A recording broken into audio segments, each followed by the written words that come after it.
Ayodeji Ebo, Head Retail Investment at Chapel Hill Denham, is standing by to bring us up to speed on fixed income and FX trading at the markets today. Ayodeji, bring us up to speed, please. Yeah, thanks.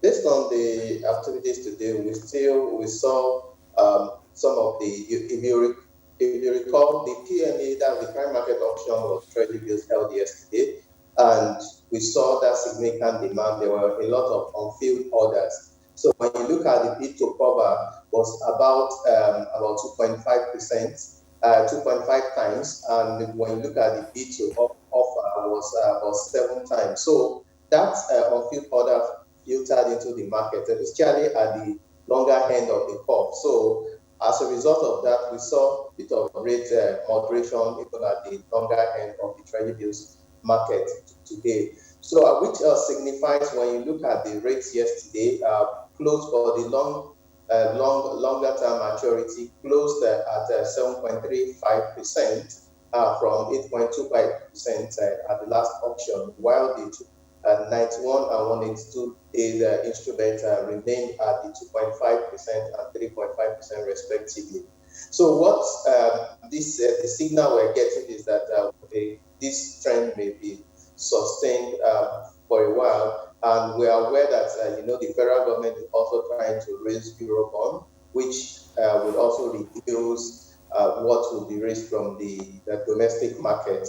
So that's the signal now. That's the feeling in the fixed income market, and we expect that within the short term we'll continue to see that rate trend downwards, also given the amount of liquidity in the system.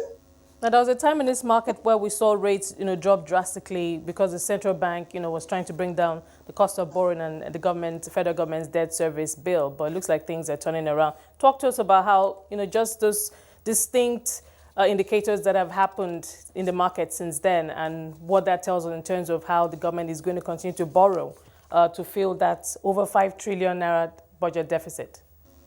Okay, thanks.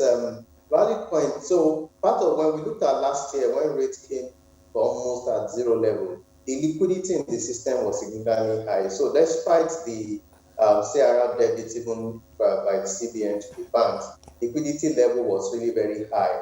But when you look at this year, in terms of maturities, are not as significant as what we had last year, and that resulted to the improvement in rates that we saw this year. I think about 2 months ago, the 364-day almost got to 10%. I think stopped at 9.7% before we began to see that downward trend. So what would shape the fixed income market in terms of yields would be based on the CBN's decision or steps. So for this year, the CBN is also aware of inflation, so they would also be mindful of trying to keep interest rates at a reasonable level.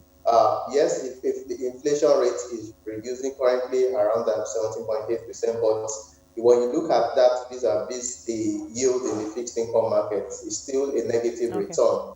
Yes. So what we'll see is that we'll see CBN using promo rates. Okay. That will be what will determine what we'll see within